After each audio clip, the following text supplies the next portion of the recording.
Found a letter in a room, yeah, that was addressed to me, baby. Only about 3, 4 lines were written, but they were more than my eyes wanted to see. Said that you're sick and tired of me doing you wrong, wrong. Seems I broke your heart one too many times, and now you're ready to get gone. But I'm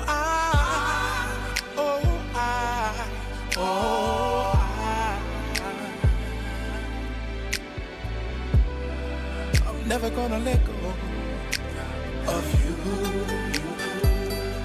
And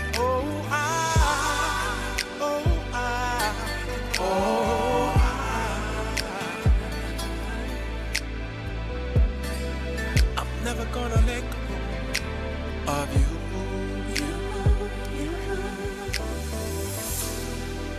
Said I know I don't deserve another chance to be. Just sunshine when you wake up, baby. Your reason to smile in the morning.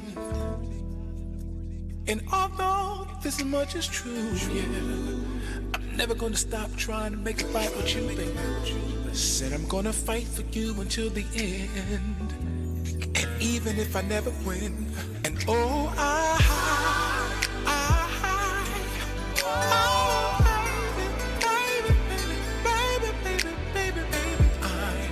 never gonna let go of you. I ain't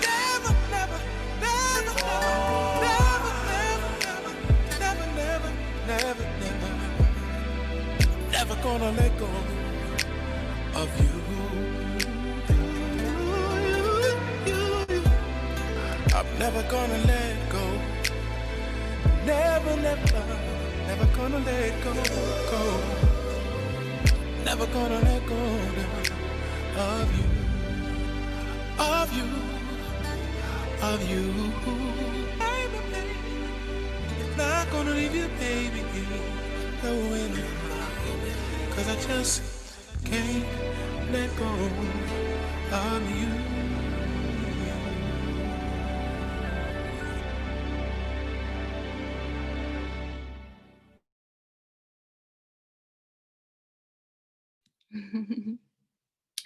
Hello, everybody.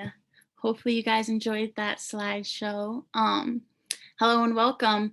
This is an exciting conversation we're having today. That beautiful song you guys actually just heard is called Never Let Go. It's the most recent single by our New Haven native, Manny James, who you'll hear later from tonight. My name's Maya McFadden. I'll be moderating somewhat our lively discussion tonight about a history that's often shared, but a lot of times in a negative light.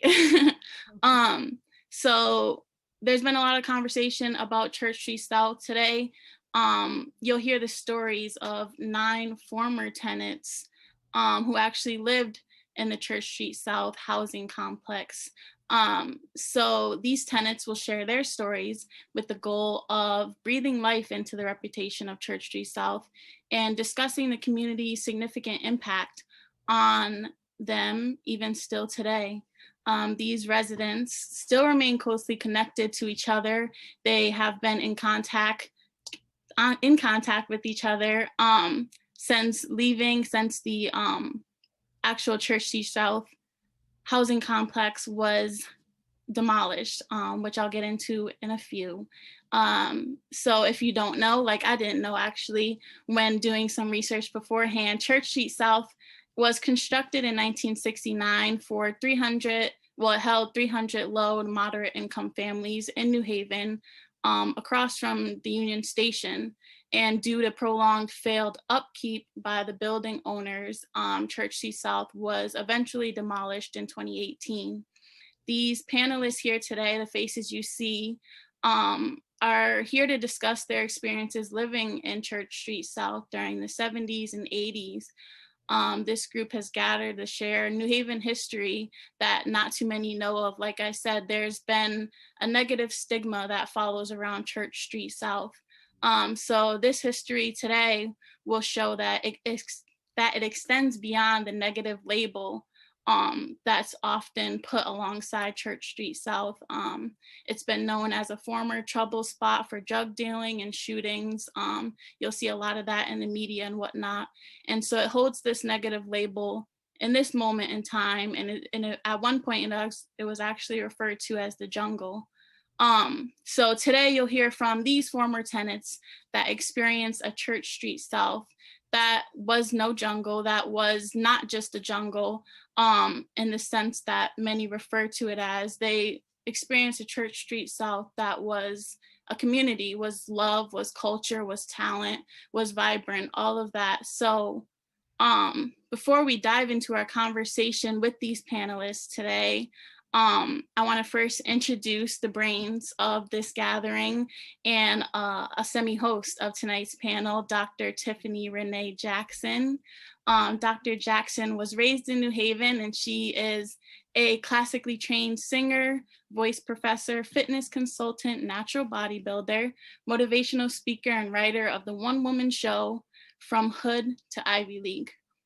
And all while doing and while being a jack of trades, Dr. Jackson found the time to gather all of these beautiful people here today, all of these New Haven, once former New Haven residents, to share their success stories. They all grew up in Church Street South projects at one point in time. And so Dr. Jackson has appeared herself on America's Got Talent as an opera singer, bodybuilder in 2011, and in 2013 she was chosen to travel to South Africa with Oprah Winfrey. Currently, she is an adjunct voice teacher at Choate Rosemary Hall and the president of Gift Passion Purpose Project, a nonprofit organization whose mission is to provide resources to gifted musicians in underserved communities. Although I can spend the night talking to you all about Dr. Jackson, this is about this panel here with the Church Street South former tenants. So I will turn it over to Dr. Jackson and let you hear from her yourself before we start. Dr. Jackson. Thank you, Maya. And it's so nice to see all these beautiful faces in here. I just want to say before we start, I love y'all so much. And I won't say it again because I'll start crying. So I wrote something out, so I won't talk too much. And the title of what I wrote is "We Are Not the Bricks, We Are the People." The jungle, brick by brick. When I learned that Church Street South housing projects was going to be demolished and destroyed or gone, I rushed there to take photos of what was remaining. And many of my friends felt it urgent to steal away there for their final moments. And it took a long while for the complete demolition, like a slow death, a death of a home, memories, and a community. At least that's how it felt initially. Why did no one think to ask how we felt, how we would feel about that decision? And it began to dawn on me that it's possible that a certain faction never considered that it would mean the end of an era for those of us who lived there.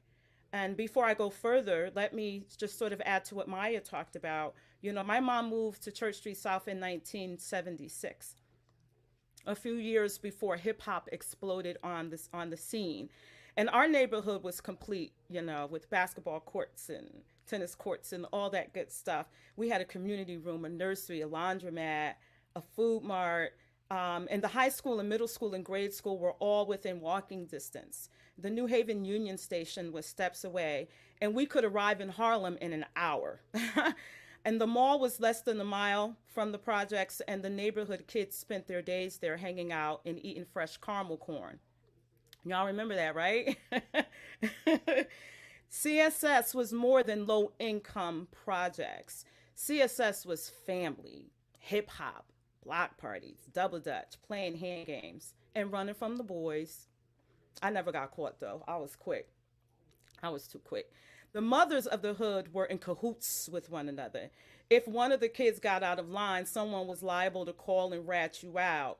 And while the boys were playing basketball, the girls were jumping double dutch and they were trying to jump with us. Uh, and while we jumped, we rhymed, right? We were the original MCs. Those were the days of double dutch and double dutch competitions and exhibitions. And our double dutch coach is actually in the room tonight, Tracy Menifee. We love you so much, Tracy. You have no idea what impact you made on our lives. I'll talk about that a little bit later.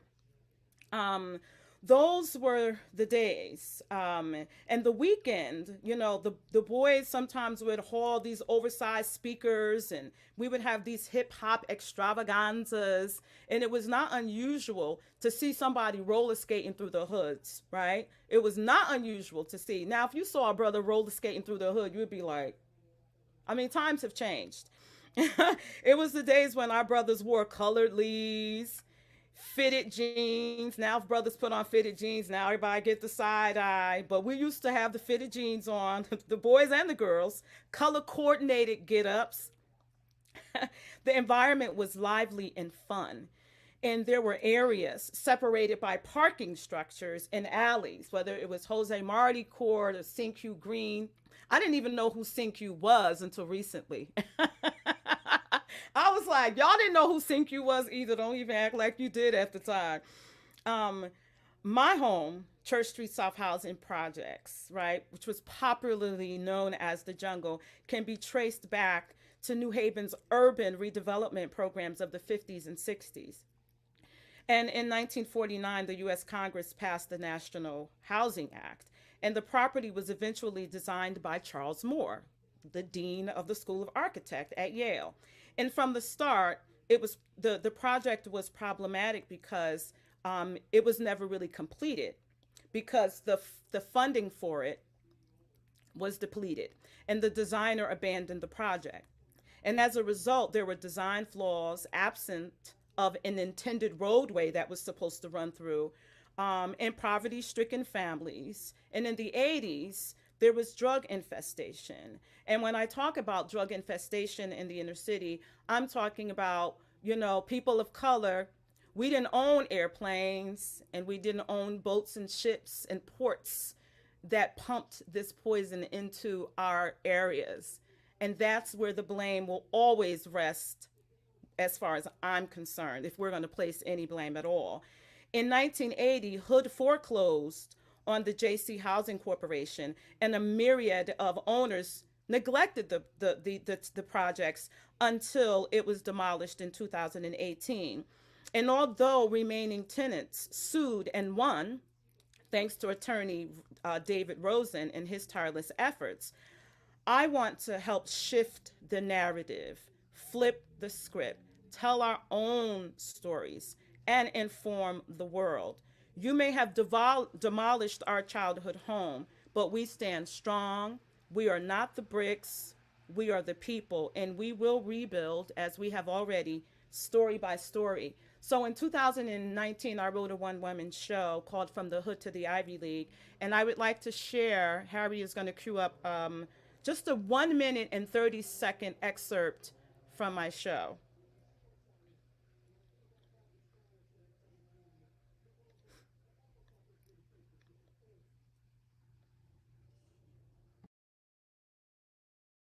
Church Street South Housing Projects is where I lived for the majority of my young life.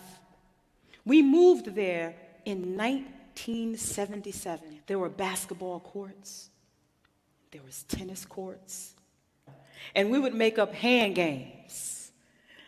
Hands up to 85, gone again, names up, colors, one.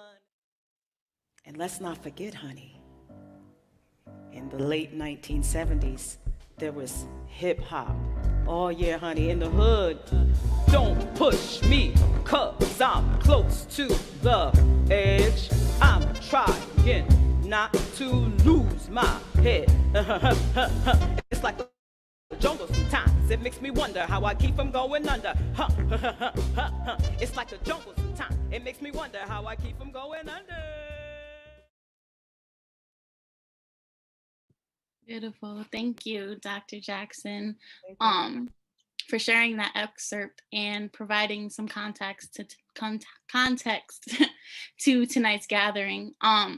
Now I also want to, it's time for the rest of the panelists to also share their experiences. I want to preface this conversation first with a task for you panelists. I want you all to get your minds brewing with an answer to this question that I will ask you to respond to at the end of this meeting. So think about it now and throughout our conversations and whatnot. I'll be asking you later to give one word or one sentence, one phrase, one quote, whatever it is, to describe your experience at Church Street South. More so when you think of Church Street South, I think blank. So have that brewing in your mind, think about it as we talk, as you remember things that others mention and whatnot. And I'll ask you again in the end, and I want each of you to fill in that blank for us. But from here, I want to introduce you guys as tonight's panelists in a small representation of Church Street South. And I just want each of you guys to give your name and give what years you lived at Church Street South. And I will start with, I'll start with you, Dr. Jackson. Again, we moved to Church Street South in 1976, and we moved. And well, actually, I went off to college in '89, but I lived there. It was my home address until 1997. And then we can go to Ramona.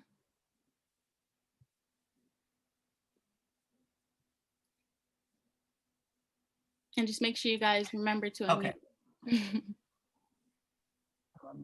So I have to preface this with saying that I come from a huge family of 10. I'm number 6 of 10.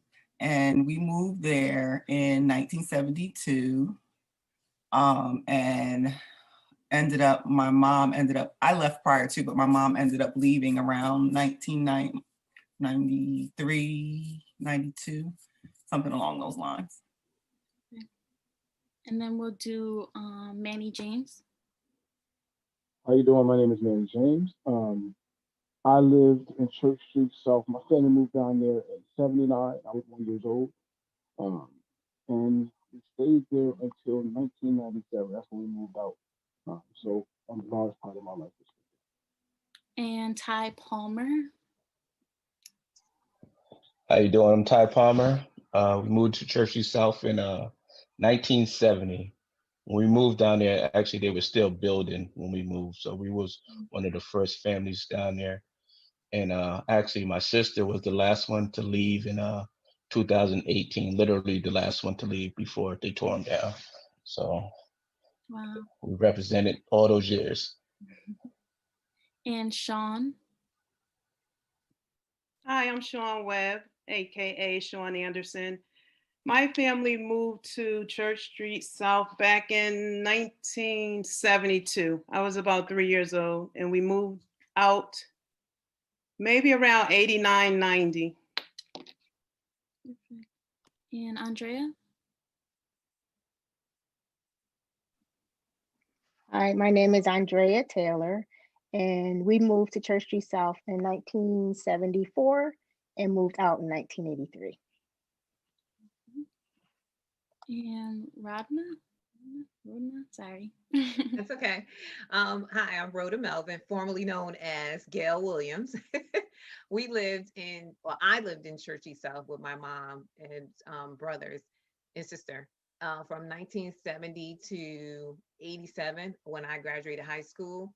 But I believe my mom still lived there until 1990. Perfect. And Tracy. Hi, my name is Tracy Menifee High, and we were the first family to move to 1969. We moved in 1969, and I moved out in 1994. So I went from 1969 to 1994. I had one child there and then I left. And then my mom didn't move out until she had to move out, which was in 2016 or 17. So she moved around it. So from 1969 to 2016 or 17, right before her passing. So Ty, get it right. 1969, we were the very first family. 4B Great Green. Okay, perfect. Thank you guys for taking the time. Now we'll just dive into our open discussion with a number of things, but I want to, well, first we're going to have two larger discussions basically. So we want to keep our answers, if possible, within a 2 to 3 minute range, just to be sure that we're able to touch on a variety of things and also hear from multiple of you guys. So I want to start off simply because we saw this slideshow in the beginning. If you guys feel free to unmute yourselves and whatnot and talk when you want to talk, but I want you guys to paint a picture. What was the neighborhood? What did the neighborhood physically look like in the 70s and 80s when you first got there? Did it change over time? I know some of you guys said you got there when it was first getting built versus did it change throughout the years that you were there? So whoever can kind of paint that picture. I'll start. So when we first moved there, as Ty said, they were still completing the projects, as we called it.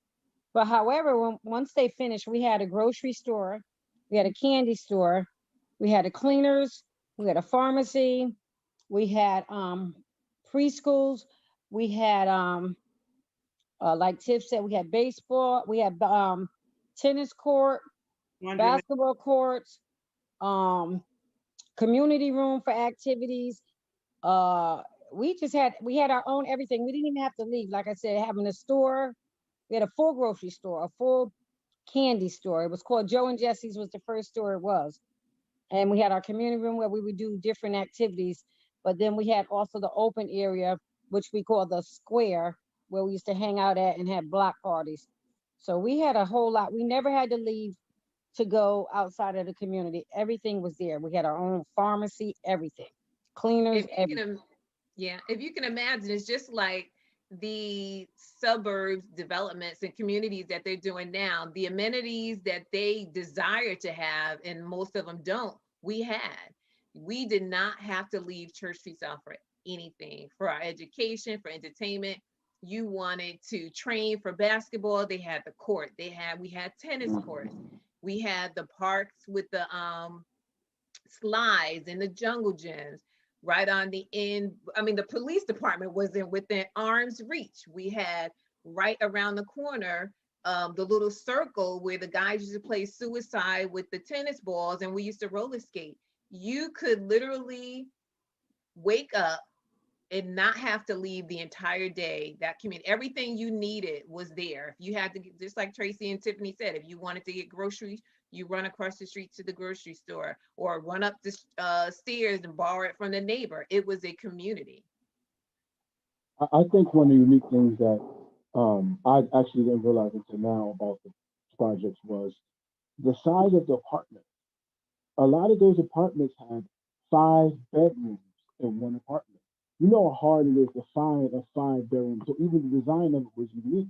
Literally, there were 5 bedrooms and 2 floors, like our apartment sits in these apartments. So I thought that was always unique. You can literally have your whole entire family living in your apartment, and everybody had their own space. So it was everything to me.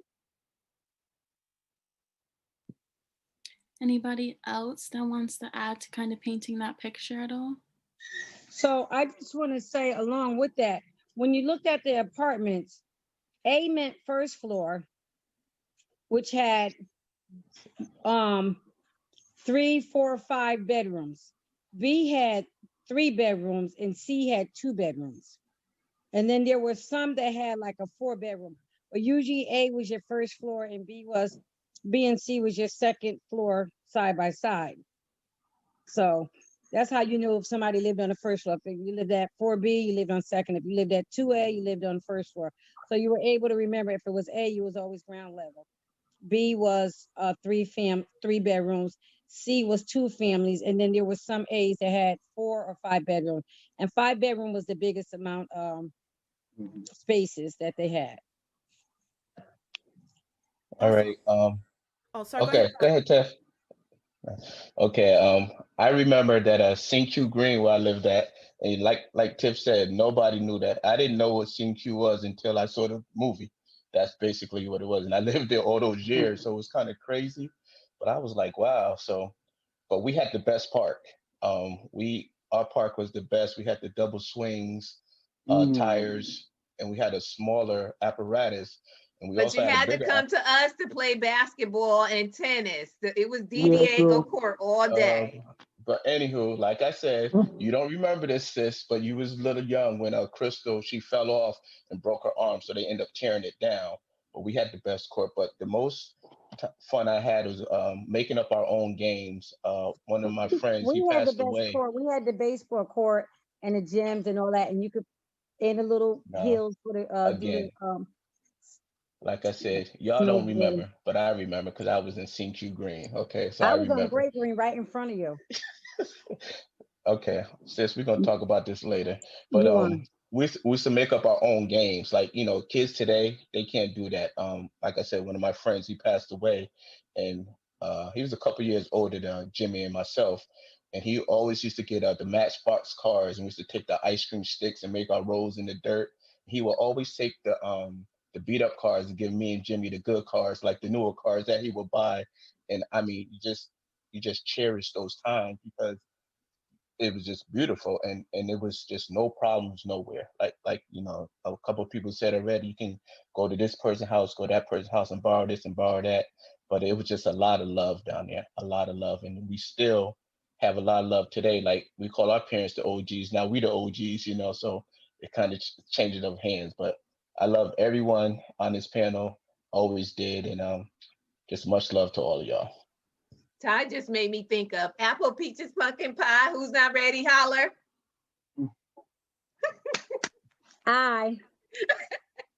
Y'all telling y'all age. Yeah, because we have Roundup and freeze tag, so I don't know about that. I'm the youngest up here, so I really don't know what y'all talking about. Yeah, Roundup, right. Roundup. Church Street Hot South peas had, and butter. If you was really bold, we did hot peas and butter. Come and get your hot supper. Peas and butter, Nah. And hide and seek. I was always in the house. Y'all was looking for me. I would be in the house hiding. Yeah.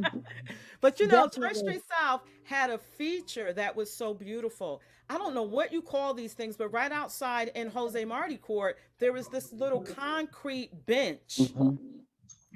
And then they had these little, I don't know what you would call it. Bench. Sort of like a stool. Like but then those brown wood things you talking about, they had them stacked up. No, in Jose Marti Court. In Jose Marti Court, they had these like little stools where you could sit.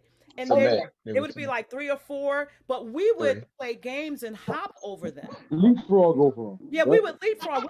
I didn't know it was a place where you sit. We thought it was like a game. We made a game out of everything. But that was a very unique design. I'd never seen anything like that or since, where there's literally a bench right outside the apartment that was made of concrete. You can sit there and chill and look around. And to me, when I think about that feature, it was like the whole objective was to get us to sit with each other, talk to each other, to be outside and be in the community. So that's a feature that I loved in living in Jose Marti Court. Yeah. Basically, it was bonding time because we bonded a lot. When we sat down, when we stopped doing all the running around and playing all the games, we just kind of sat down and bonded, laughed and talked and reminisced on, our everyday life as we were living it every day at that moment. Can we get into an activity, double dutch? Right, that's actually what I was going to just branch into. I know Dr. Jackson was talking about all of these different activities. What kinds of things were you guys involved in and whatnot? Second place double dutch champs for Connecticut. Thanks to No, let's bring this back. We was the first team in Connecticut to ever go to the States. Yes. We Absolutely. won every Yes. double dutch competition in the city of New Haven and wherever else we travel. And Mhm. there, and Tracy, remember you took us to Haddam, Connecticut, Yep. and that school? I was Yeah. like, this school looks like a Madison, college. Madison. But not only did you girls do double dutch, I had you guys involved in 4-H. the Girl Scout, the 4-H, Club. all of that. I had these girls moving as if cheerleading. So Yeah. it's a segue. Tracy was our role model, and Tracy pretty much is our big sister and got us involved in all of these things. And honestly, like this, Tracy, you don't understand how important you are to us. Like, don't. so- And she so left important. us and went to Tracy, college. let me go. I made you come in here. No, seriously. I mean, we College. You better not I talk have about to my acknowledge food. you. Seriously, I do. Because you know what? Like I said in the beginning, I come from a family of 10, and nothing against my lovely brothers and sisters, but I love them all. I love them all. But you know, you were our big sister to us. And basically had us doing activities that, kept our heads together, and it was enjoyable. I mean, I love double dutch. Like I loved it. I So used I to have cook to, that out too. hats off to you, Trace, for doing Yeah, that. for sure. I got to add on to that. So I have to tell you, Tracy, you're just going to have to deal with it because I'm about to talk about you right now. Tracy, Right. let's deal with it. Deal with it. Tracy was our cheerleading coach. She was our double dutch coach. She was our 4-H leader and Girl Scouts leader. And she was our camp counselor Oh yeah. for Camp Cedar Crest, which she was probably getting $75 a week.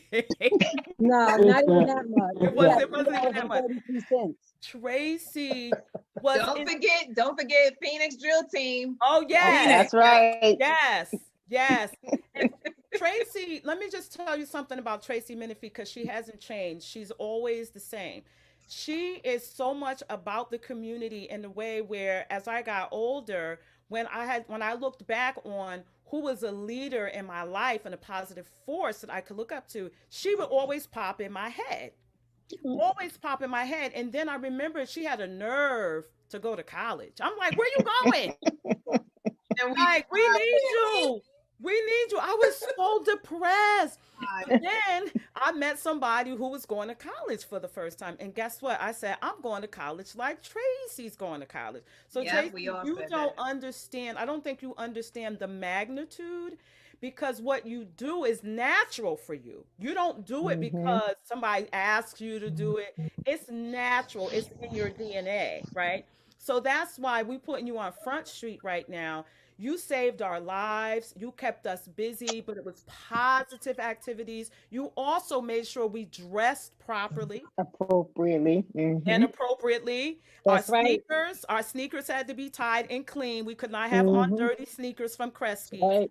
We had to make sure our short set was all together. So Tracy is life. So I just wanted to say that. Thank you. And this ain't about making me cry. We're supposed to have a good time. And I appreciate that. Y'all know we all Happy still to- in each other's lives. We still all in each other. Absolutely. Y'all still my babies. I call them my babies. I'm sorry. I don't care But how old Maya, they are. we're just trying to Hi, paint all a of 'em. picture for you of what life was like for us there. This is how the thread was. This was family. It wasn't residents. It was family. And just to add a little bit to her, she didn't stop when she left the projects, because even to this day she is the same way. I remember when I moved to Maryland. I left Connecticut in 2012. 2 weeks after, somebody was on my doorstep. So that's just how she is. Oh, well, and I was here last year too. Yes. And I still show up. I wanted mean, to Go ahead, man. I wanted to, kind of show some love to two important people, kind of from my generation. And Ty, you're going to definitely connect with both of these people as well. A lot of Thank us you, play brother. basketball. And if you know the basketball courts, the big basketball courts, the real basketball courts, the tournament, that it felt like it was 1,000 people out there, you have to give credit to the commissioner, the person that took care of it, that made sure we cleaned up, that took us responsibility, Jeffrey J. Walk. Chef Yo, Jeff, without Yes, Jacob, Jeffrey. yes. That is old Listen, government name. Yes. without Right. without Jay walking that Huffy with that thick seat, you know what I'm saying? We all would have been out. He made sure we was all straight, kept us at a tournament, gave us something to do as a young dude, and you down there, you need something to do. You could always play basketball. We would play all day. Lights come on, everybody be out there, no drama. If it was something, they would piece it out. We did what we had to do, Mhm. and we kept it moving. It was family. And the other person, for me, this is probably the most important person from down there. For me, is Miss K. Without Miss K, for me personally, I would not be who I am today. Absolutely. She's the first person that ever believed in me, first person to give me any type of opportunities to actually show me different things outside of community, culture wise. You know what I'm saying? Exposing me to things that I would have never seen because we're in this neighborhood. So those two people for me are people that always resonate with me like, yo, they was big for me. It's so funny that you say that, Manny, because I'm laughing because Jeffrey started off with the crates in his yard, Mm. and he made Mm-hmm. the full court. So we was Mm-hmm. down there, and you couldn't get into and he called it the spectrum because he was Dr. J. So so he called it the spectrum. And if you didn't have your pass, you couldn't get in there. But It for wasn't some happening. strange reason, Johnny never had his pass, and Johnny always got in there. So I'm like, yo, Jay, like, what's up with that, Jeff? Ty, don't worry about it. Ty, don't worry about it. Just make sure you have your pass. But that's Jeff. But I mean, Jeff, we came from big wheels to bikes Yep. to the to the crates and everything. So it's funny that you say that, but I learned a lot. And the Um, carriages. Y'all used to steal oh yeah, carriages the too. carriages. Yeah, Mhm. and we used to Y'all used dress to them steal up, had our little carriages and race rugs in up them. and down. We used to race up and down the hill. Yeah. Yep. Oh my goodness. So Yep. so it was just beautiful, man. Like it's nothing I would ever forget. And I talk to my boys about it all the time. And my youngest one, he gets all excited. Oh, I want to move to the project. I want to move. I said, they're not there no more. But like I said, even though my sister was down there, we used to go down there and he loved walking through because you was all over. You was on both sides coming up. And it was just like, it was never no problems with nobody, but it was a lot of love down there. Like these women right here, and even though Manny's the other guy up here, it's just so much love. And as the girls were talking about Tracy, like she she kept me in check too. And I didn't do the double dutch in the Girl Scouts and none of that, but she made sure I stayed out of trouble because that's just how it was. So she's not only their big sister, she's my big sister as well. And we believe me, Trey, we love you because you kept it 100 back then before we were saying it. You always kept it 100, and it's nothing but love for you. So we love Thank you. you. All Definitely. right. Thank And you. before we move on to our next topic, unless somebody else has something to say, because a big topic I know that I was talking to Maya that I wanted to talk about is hip hop, the culture of hip hop. But before I do, I want to make this point. The thing that's really beautiful about Black culture and Black communities is our heroes are in the neighborhood. Yeah. Mhm. You understand what I'm saying? Like, okay, we like the athletes and stuff like that, and Dr. J and them, we used to rock their shoes or whatever. But for us, our heroes were ordinary people that we grew up next door to, right? Because for us, what we could see and who we loved and how we supported one another, we didn't realize we were admiring one another just on based on just ordinary everyday stuff. And a lot of times when people think of hero or superwoman or whatever, they think of somebody who is, a superstar or a big time rapper or a very popular public figure. And I don't really necessarily consider them heroes. I just consider them to be public figures who do something very well and they're well known for it, right? Heroes are people like Tracy. Mm. Heroes are even families like Andrea Taylor.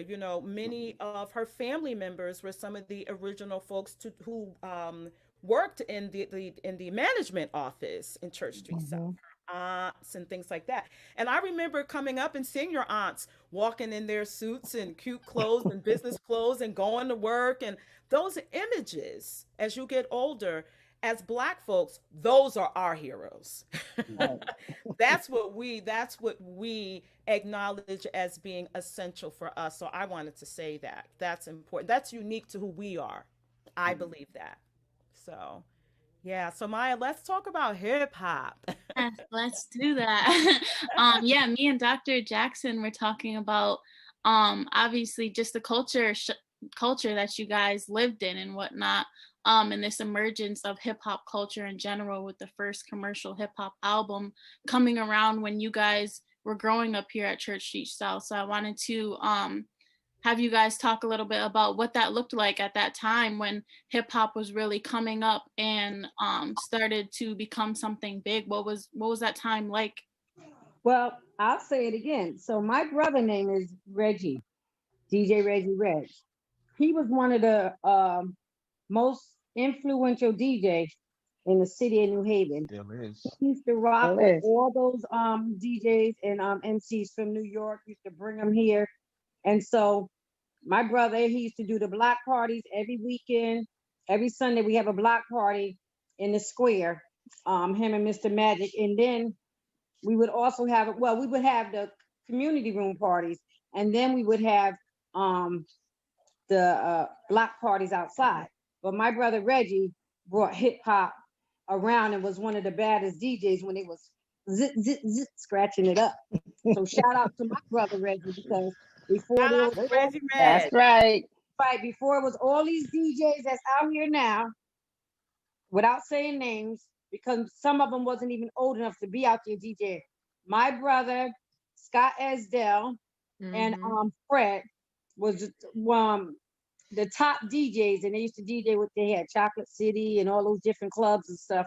But yeah, my brother was down with the with all those rappers, Roxanne, Shantae, Force MDs, all of that, because he did a birthday party and brought all of them up here to New Haven for his birthday party one year. So people don't look at my brother like that and don't know that, but I'm gonna tell you, that's my brother, and he did that.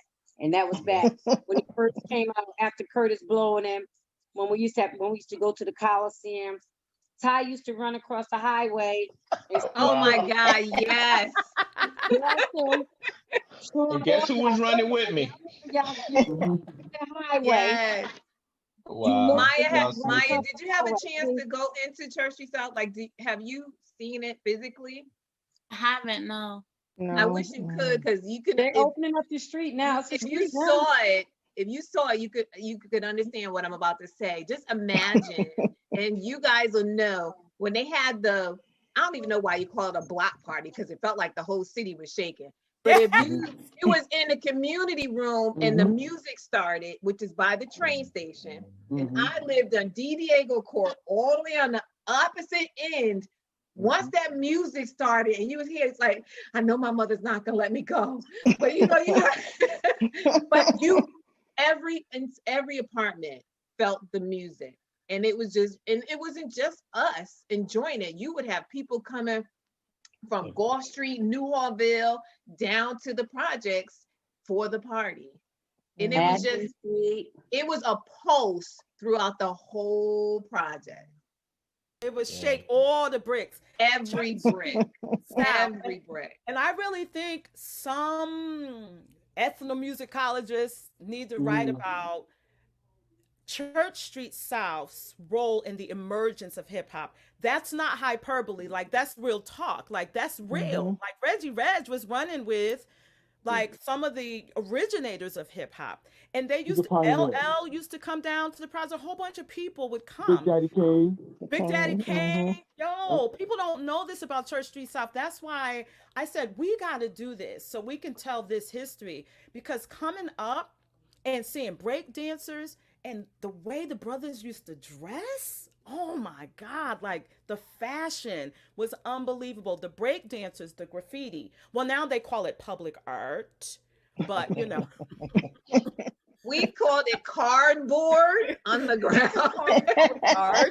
But graffiti, right? We were artists too, right? So I just wanted to say that, like, legitimately, Church Street South was a part of the emergence, not just the culture itself. We were instrumental in the proliferation of hip hop on the East Coast. And we were very close to the train station. So it was so easy to get to Harlem or Delancey Street. So even with the traveling distance, made it even more easy for us to rock out. Now, I couldn't go to those places, but when those folks would come to Church Street South, I'd be like, yes, I can enjoy some of this. And Gail, I can relate. My mother used to say, nope, you ain't going this week, because if you go this week, you're going to ask me next week. And then if I went to the party on Saturday, she was like, don't ask me next Saturday. But it was Well, time. I used to get, is Glenn or Ty going? I couldn't go there. What was the point in going if they were going? But Sean not talking. That Sean, she was in my butt. Everywhere I went, she went. Because she had all brothers. So she was allowed to go anywhere I took her. And it was times I used to have to say, you're not going today. Because she thought that every time I took my left foot and I moved, she was supposed to take hers and put it on my heel. That Sean was the one that wouldn't let the back of my heel heal, because she was always on it. So because she had all brothers, she had 5 brothers in her, and she was the baby. Her mother allowed her to go every place I went, every place that I went, just because of that. And I used to get all of them out, even Mona, because Ramona, if you will, if you don't mind, growing up as Muslim, I was able to get her out and make, have her do some of the things that we had to do as far as with our little drill team, or just, double dutch, all those good things. So I was able to get them out. Tiff, I used to make her do 100 push-ups.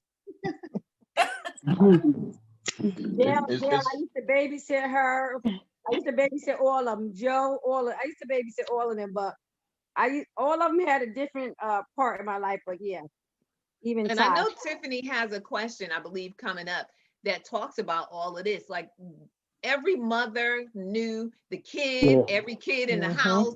So it's like, you couldn't go over there unless Miss Essie was home or Miss Bessie was home, or, you just weren't going to move throughout that community without a parent knowing you were moving. Right. That's another thing that's unique about our community. That's unique to us. We really believe in our brother is our keeper. Like, it takes a village to raise a child. That's Black AF. I mean, that's part of what it means to be Black, right? Is we look out after one another, and it's just what we do. And, nowadays you have to be careful how you chastise other people's kids or say something to people's kids, and how you gotta be very diplomatic these days. But back in the day, it was expected for mothers to look out, because some of our mothers or fathers were working the 3rd shift. We talked about this, or the 2nd shift.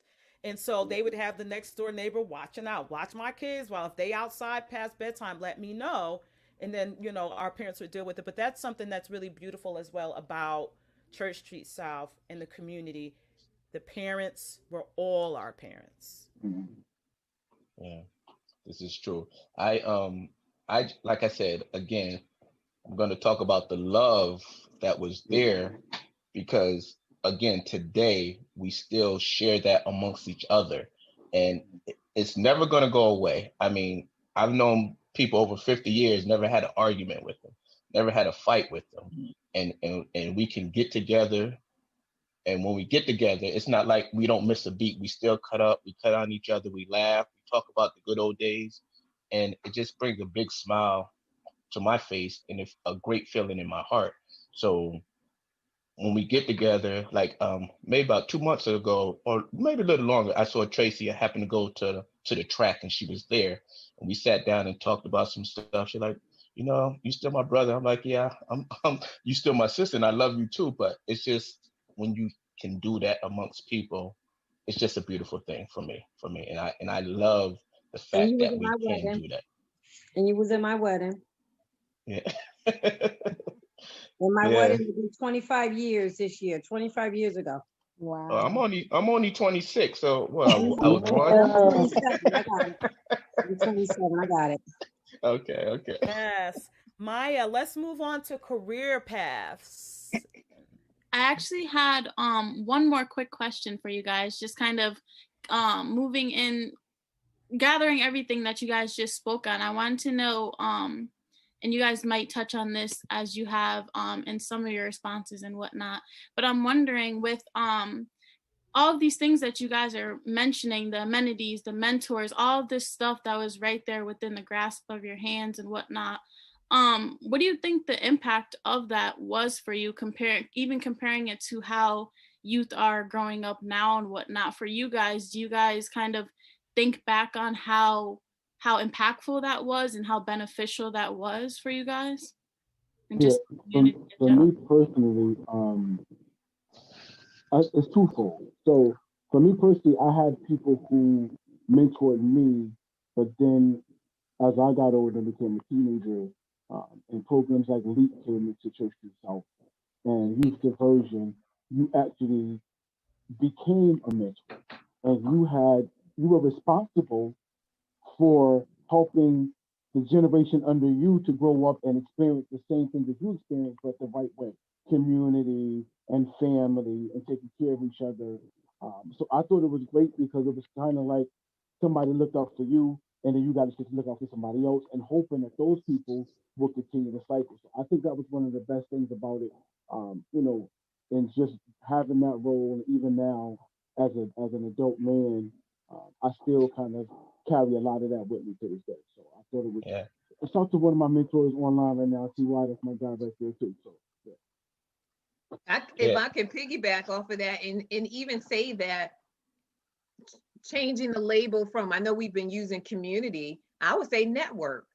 You know, Drea's family was helping us get our first jobs when we were little, you know, putting us in all these different programs, exposing us to things that we would not necessarily be exposed to.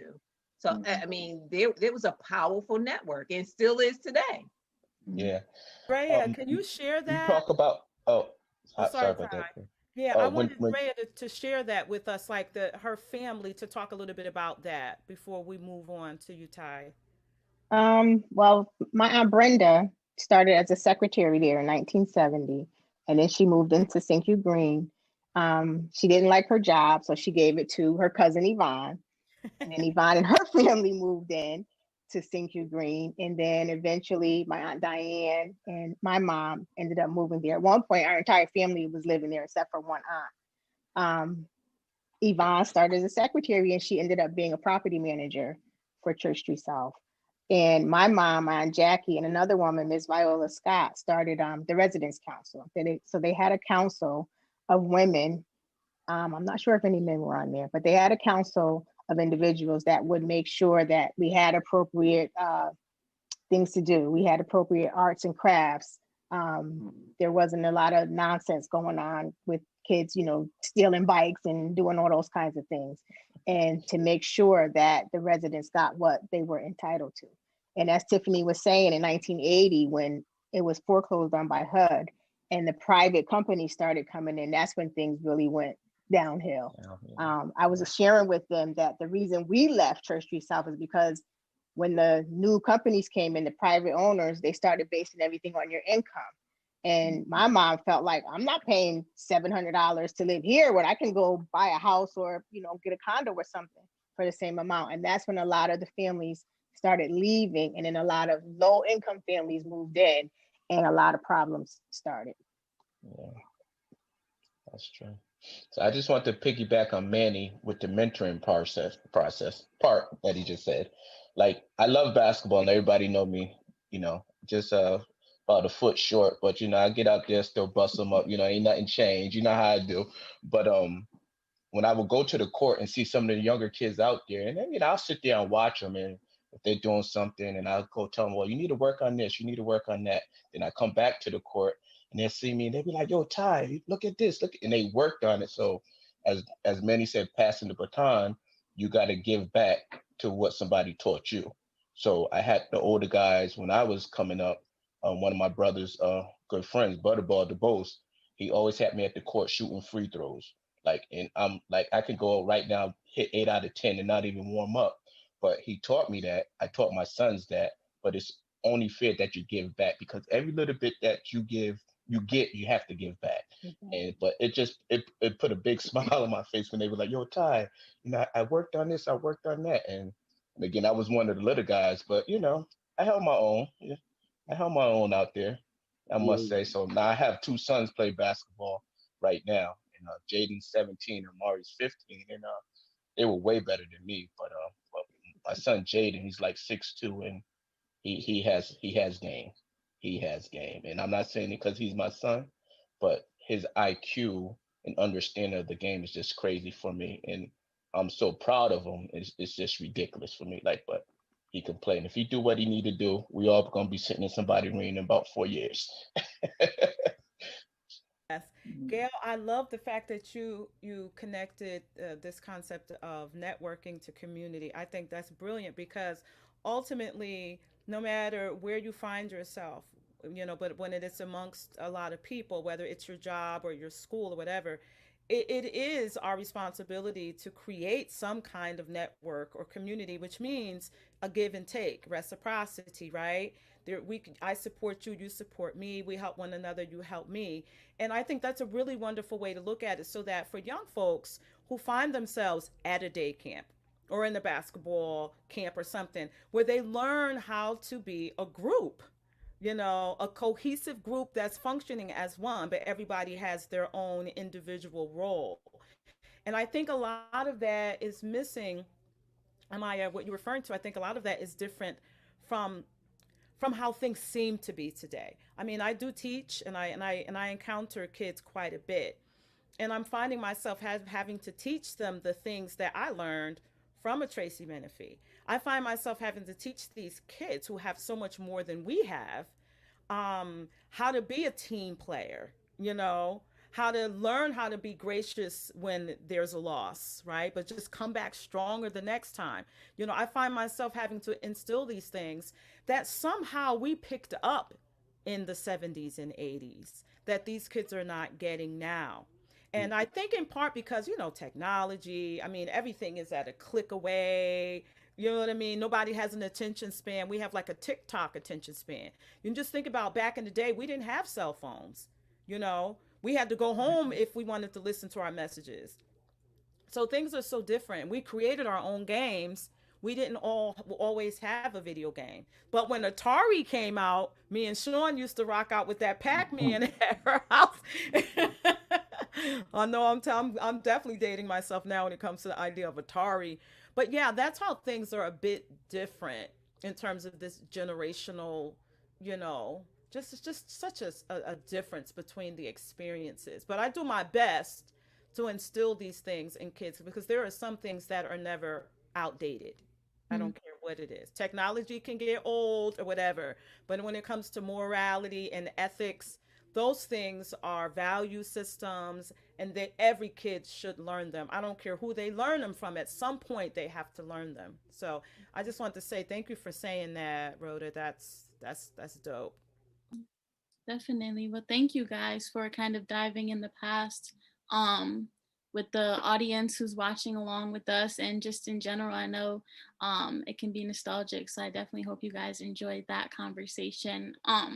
Now we want to move into a second conversation, kind of resonating in the present and whatnot. We want, similar to when you guys did the introductions, I want to get an answer out of all of you guys that just touches on the various career paths that you guys all dove down and whatnot. We want to share with our audience kind of the success that came out of Church Street and whatnot. And so I'll go down the line and whatnot, but I want you guys to just talk a little bit about your careers, your professional trades and whatnot.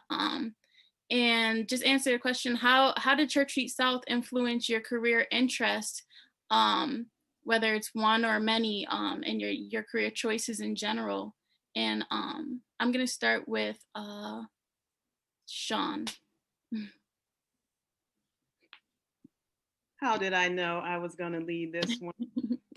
Okay, so Church Street South didn't really influence my career, but I am currently working at Yale University as account assistant.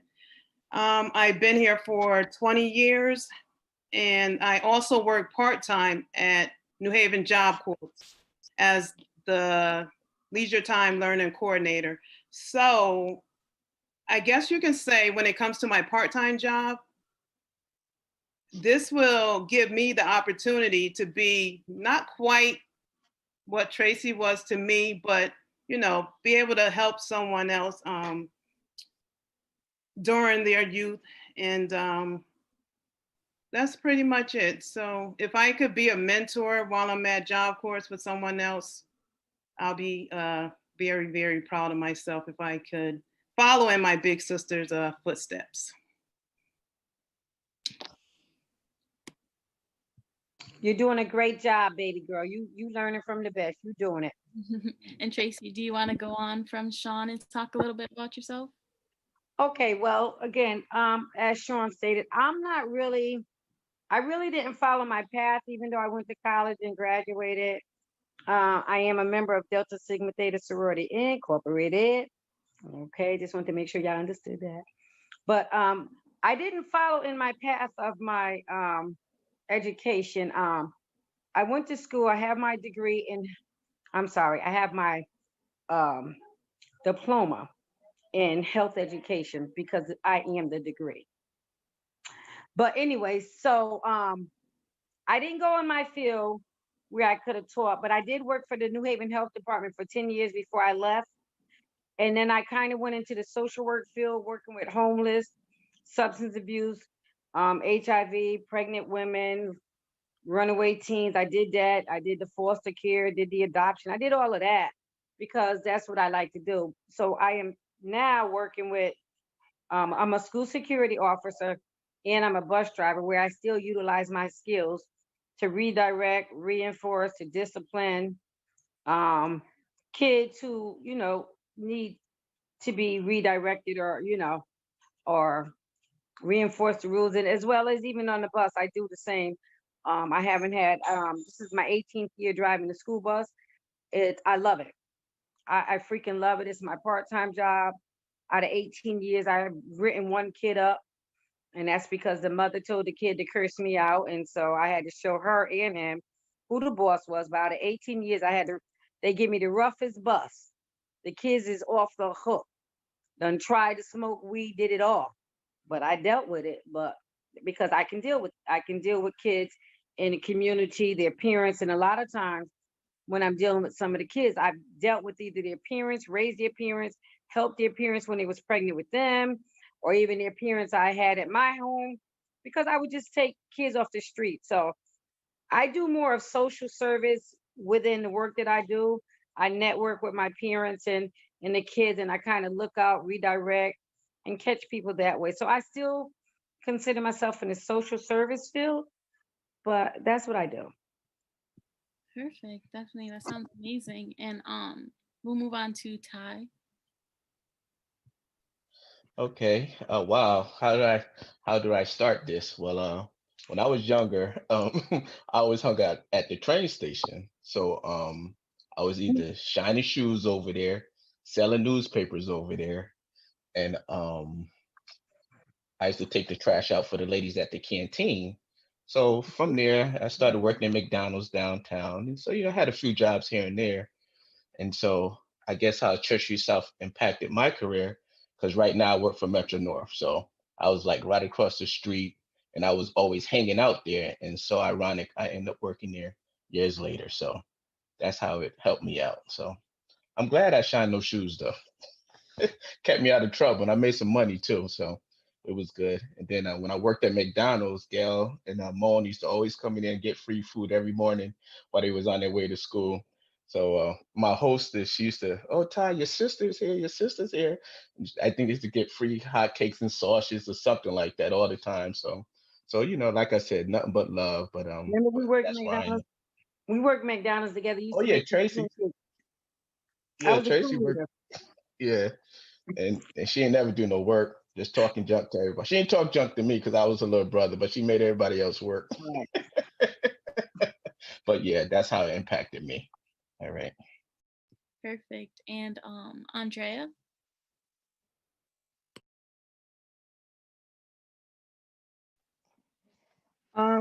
Well, I wouldn't say so much Church Street South, impacted my career decisions. I would say that my mom did because she always helped other people.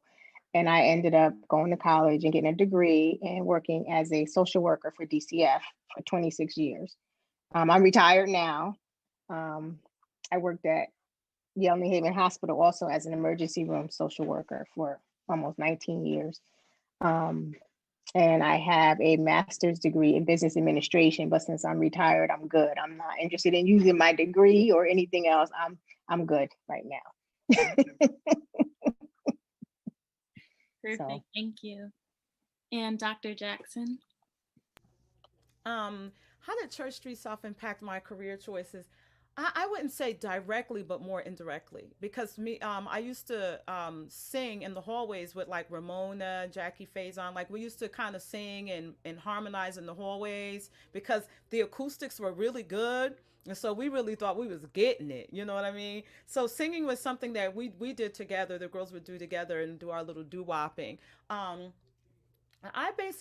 mother, she bussed me outside of the community to go to school. So my mother used to bus me out to Branford. I don't know if you guys remember Branford Hills when they had the busing. So I went to Branford Hills, and then I went to a parochial school, St. Peter's, which is now defunct, but it's where Betsy Ross is now. I mean, they had a parochial school there, a church, and everything, and a convent, the Sisters of St. Joseph's, right? So I went to school there until 8th grade, and then I went to co-op, which is a sort of arts magnet school. But in the 80s, they didn't have a developed program. So I used to get bused to ECA. So I went to the Educational Center for the Arts, and one of the nuns asked me one day if I'd ever heard of Neighborhood Music School. And I was like, ain't no music school in my neighborhood. Like, what are you talking about? No, that's the name of the school, Tiffany. I was like, oh, where is it? Turns out Neighborhood Music School is literally what? 2 miles away from Church Street South, right? And that's a whole nother conversation, how you can live in a community and not know that you live close to a music school, right? That's part of the design as well. You're not really welcome to come to school here, but it's in your neighborhood. So anyway, so I took lessons at Neighborhood Music School, and I started learning how to sing in different languages. By my junior year, I was like, my voice don't sound soulful no more. I was mad. Like, I was like, what is this? Saving all my love for you. I was like, that ain't how the song go. But my voice teacher, she was this beautiful European woman, and she was, teaching me how to sing Italian songs. And Tiffany, you're beginning to sound like me. I was like, is that good? Right? Not so good at the time when I was trying to sing soul music and gospel. But then I decided to go into the classical field. So I have a bachelor's from the University of Michigan in music, have a master's and a postgrad degree from Yale School of Music, and I have a professional studies degree from Manhattan School of Music, and I have a doctorate degree from UConn in music. It's a doctorate of musical art, minor musicology. And like Tracy, what I've done with my career is my basic love is to help people. So through the arts, right, I created a platform called Gift, Passion, Purpose Project, which is a nonprofit to provide resources to kids in underserved communities to be able to afford voice lessons and piano lessons. And so for me, music is more about social justice more than it is just about the performing aspects of it. That's cool. I like to perform, but there's nothing more special than to work with a kid and help them to realize their talents, help them to feel more confident about themselves, right? So I do that. I wrote my own one-woman show. So for me, I'm a jack of a lot of trades and the master of a few more than I thought I would ever be. And right now what I'm doing is I'm applying to collegiate positions. I'm applying to a couple of schools who are actually interested all of a sudden. I've been applying for collegiate positions for 15 years and have never landed a position. So I said, let me go get my doctorate degree. Maybe that'll help. And it didn't necessarily help. For some reason, this year it's kind of in style to be Black. So I'm riding that wave.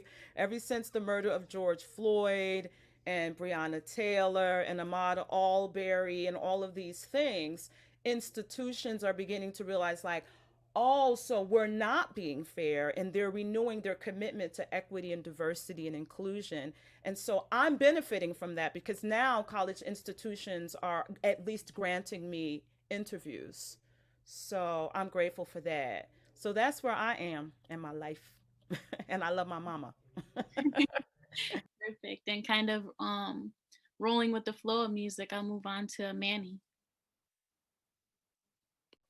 Yeah, so Hey, let me try to condense the whole thing.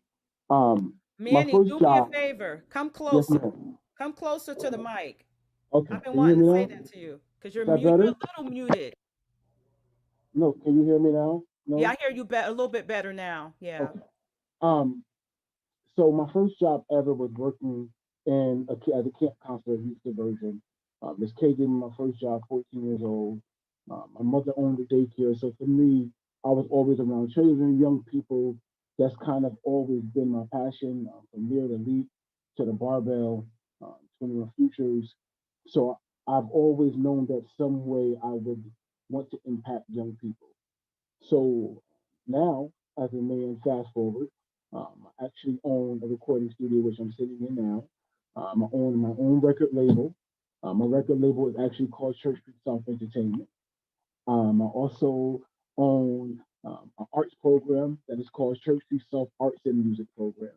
And even with, like Tiffany said, the program, it's actually working with young people and giving them an opportunity to grow as artists, but also grow as people and become more confident and just understand that they have gifts and that they definitely have opportunities. So for me, there's nothing better than working with them every day, no matter what's happening. When I work with the young people, it brings joy. So I kind of get to combine both my passions, young people plus the music, and that's what I'm doing now. So I'm excited about it. I'm excited about the future. I'm excited for everybody that's been supporting me. And, the music part of it is going pretty well too. As a songwriter, as a business owner, as a producer, it's been going very well. So that's what I'm at. And Perfect. Church Street South, that's also where the music dream started. The first place that I remember being about 8 years old, sitting on a porch and just hearing the music, hearing the singing, and just always felt like something drew me to it. Going to Prince and Volcanics and Miss Wright and my teachers, and then really kind of pushing me to the forefront, giving me the opportunity to sing in front of my classmates. That kind of, made the light bulb go off like, wait, I could really do it. So that's absolutely Church Street South, the community, working with young people, giving back to the community, but also just the love for music. It started there. So it absolutely impacted my past, present, and future. Perfect. And then Ramona. Okay, so career path. So I'm kind of all over the place in a sense. I initially started working at the age of 16. My first job was downtown at Burger King. Yeah, that was interesting. But we were able to walk down to the mall, Chapel Street Square Mall. So I would walk to work, whatever the case is. And I actually met one of my high school friends who didn't live in Church Street South. We're good friends to this day, but at any rate, she worked there as well. Career-wise, my main, sorry, that's my little grandson. Pardon him. I was in customer service for quite a while, a good 10, 15 years. Ended up being a CNA because my goal was to be a nurse. Then I moved out of state and had this CNA gig that kind of took me off that path. Came back to Connecticut, got into customer service again, mortgages, and then I ended up doing compliance for a couple of banks for about 10 years. Currently, I am working for the chief of police in New Haven. Imagine that. Right down the street from where I grew up. And it's interesting to see because when they knocked it down, I actually would take a walk around the perimeter of the empty space and just like reflect. So, but anyway, currently what I'm doing is, not currently what I'm doing, but I'm an admin assistant for the chief of police. But I hold a bachelor's in business administration, and I also hold a master's in human resource management. The reason why my goal really was to be in human resources. And that was why I ended up going for my master's. Part of that, I'm gonna, like Drea said, it was really my mom. My mom, she was like the social worker for Christopher Green and most of, like other mothers, but she was one, she had 10 children. She just kind of helped everybody where she could, even though she had 10 children. So a lot of it is, why I wanted to go into HR was because of the fact that my mom helped so many people. And I just love helping people where I can, when I can. So that's currently what I'm doing. And hopefully I'll be managing somebody's HR department soon. So that's where I'm at. And finally, I will leave it off with Gail. So before I go into me, I'd be remiss to let Sean just window out of not talking about she's not a Tracy Menifee. I don't know if you ever have the opportunity to look at this girl's Facebook page, Instagram page. She's a monster. She has fitness. She does trips and motivational trips for women of her age. She might not be dealing directly with the youth, but she's definitely having a positive impact on her peers. From trips, she's a professional bodybuilder. I mean, don't do that, Sean. And she owns her own home, and she has multiple homes. She's also in the real estate business, so she owns multiple properties. So yeah, she can sit over there quiet, but she's a beast in disguise over there. Thank you, Gail. Thank you. My 2 children as well, Rebecca and Edward. They graduated college. And Edward graduated from University of Hartford. Thank you. Awesome. And Becky? UConn. She graduated from UConn. That's right. Don't be playing with my niece and nephew, for real. So how Church Street South influenced me is it definitely tells you how I had a child's mindset at the time. When I say we had everything we needed in Church Street South, the only time my mother would leave practically to go, well, granted she went to work, but we went to church and she went to the accountant. That's the only thing she left the Church Street South for. And I remember one time when she took me to, she went to get her taxes done in the accountant, and she was writing out a check to the accountant. And I was like, I'm gonna be an accountant for Church Street South. We're gonna have an accountant at Church Street South. Little did I know, 20 years later, I actually work for the government. I'm a forensic accountant. And I have a certification. I'm a certified fraud examiner, an enrolled agent. I also have my accounting firm when I have clients in 12 states. So right now I deal a lot. Tax is something that my company does, but I deal more so with small businesses, trying to get them structured and processes in places so that they can be successful. So that's my way of giving back. I have 8 more years on the clock for the government. And when that's said and done, I hope to be in somebody's college teaching for forensics. Perfect. Thank you all for sharing such personal perspectives and whatnot of yourselves. Me and Dr. Jackson were really adamant on getting in you guys' impact, not just on your personal lives and whatnot, but as New Haven success stories, giving that narrative to the viewers and whoever watches this later on down the line to know that you guys did live in Church Street South. You guys thrived and flourished in Church Street South, and now to kind of pose where you guys are at now, I think was definitely important and amazing to hear. And then so yeah, do you want to go into, Dr. Jackson, kind of what your final commentary will be for talking about the future and whatnot? Definitely. So our stories need to be shared and heard. For too long, the narratives have been one-sided and focused on the negative. Let's establish this. No community or family are without trials and tribulations, no matter what the socioeconomic or social status. The difference is that in Black, Indigenous, people of color, and in our communities, they're commonly framed as bad or problematic, not as families who love and respect one another through the good and the bad. And CSS was a vibrant cultural mecca for many years. And those stories must be told by us, the people who lived and loved there. And this has compelled me to reach out to the folks and to tell our stories together from our perspective and lived experiences. And as a community, particularly of the 70s and 80s, which is what we covered predominantly tonight, predominantly a Black community during that time and other marginalized groups, we love to congregate and chill and be together. And this is the best of communities like ours. Our family dynamics, they play out publicly, right? For all to see. Not in our homes where some hide from their neighbors. This is the reason why we are here, to document our stories openly and not simply reminisce. Because this is hip hop, right? Bringing the hood to the masses. It is how James Brown, Soul Brother #1, made us feel. Say it loud, right? Therefore, today we stand in unity and support of our family, and we will continue to tell our stories.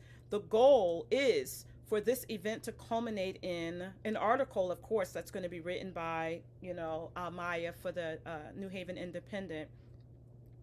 And as well, I spoke to Juan Castillo today, and we'll probably be able to get an hour on his electric drum. The goal is to for this event is to culminate into a documentary. That's my vision for this. One which will reach the hearts of all people who live or lived in the hood, as they say, or government subsidized housing. We want to inspire our youth. It's a stepping stone and not a place to rest for generations, but to strive to own our own, to be our own, and to create our own. This is purpose. We are not the bricks, we are the people.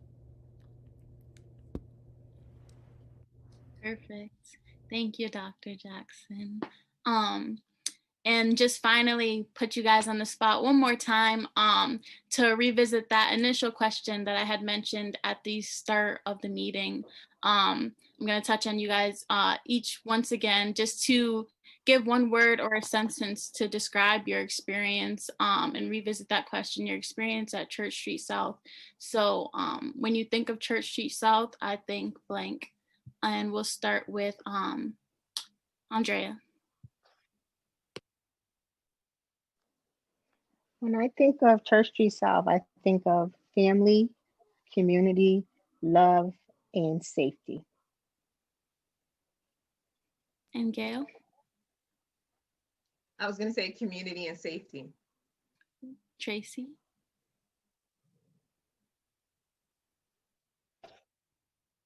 The best place in the world that a kid could grow up in.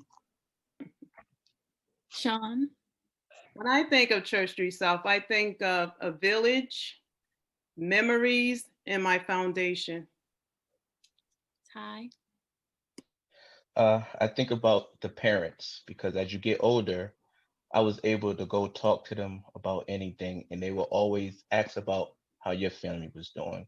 So again, like they said, it was a big village, but they also won't forget about you or where you came from.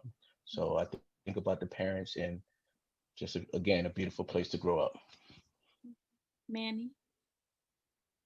For me, the word that encompasses Church Street South is family. Definitely. And Ramona? When I think of Church Street South, I think of camaraderie, all you people and that are here, and lifelong relationships and friendships. Just family for the most part. And Dr. Jackson? There are two things. When I think of Church Street South, I think of excellence. So much talent there. Oh my God.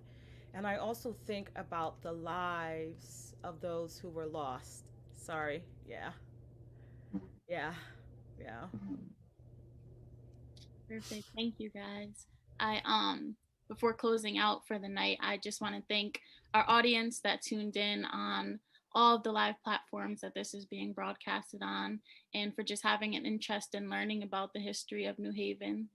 And of course, most important, a huge thanks to all of you guys as the panelists for sharing your hearts tonight and giving life once again to Church Street South. I know for you guys, obviously, it was never gone. It's always been within you guys, but to kind of carry that on with your conversations and whatnot was definitely impactful tonight.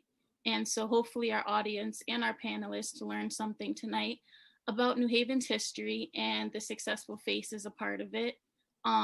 Many of our New Haven youth are currently living in similar situations that you guys lived in as panelists once at Church Street South. So Dr. Jackson and I had a conversation with the importance of like these stories that you guys shared tonight, really showing our youth that they deserve to be given some kind of tangible hope that they can and will overcome the many obstacles they're faced with, and that they will be excellent like the faces we see here tonight.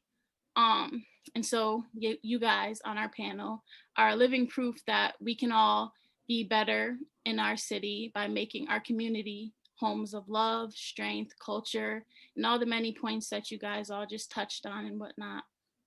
So as a Church Street South community gave to you guys as these honorable panelists. So yeah, I just want to thank you guys for your time tonight, and to you guys yourselves and to all of those tuning in to stay safe. We are still amidst the pandemic, so don't forget that. But we will be closing out the evening tonight with a timely tune by Manny James called Dear America. And it sheds a light on the unjust American realities of racism, police brutality, white supremacy, and a million more things. So we thought that it would definitely be a good closer for tonight, and it definitely sheds the necessary end goal of social justice. So we'll do that. Thank you, enjoy, and good night. Thank you, Maya. Love you all. Thank you, Maya. We're so proud of you, Manny. Thank you, Maya. Yes. Man, do your thing, brother. Thank you, Harry. Thank you, everybody.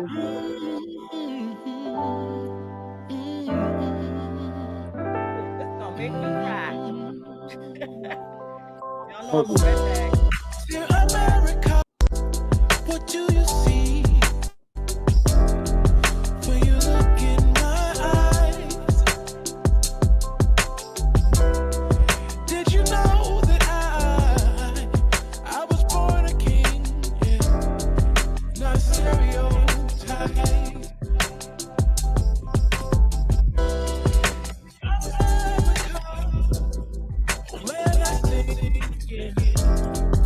Can you see past my face?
'Cause if this is truly the land of opportunity, then where do I stand?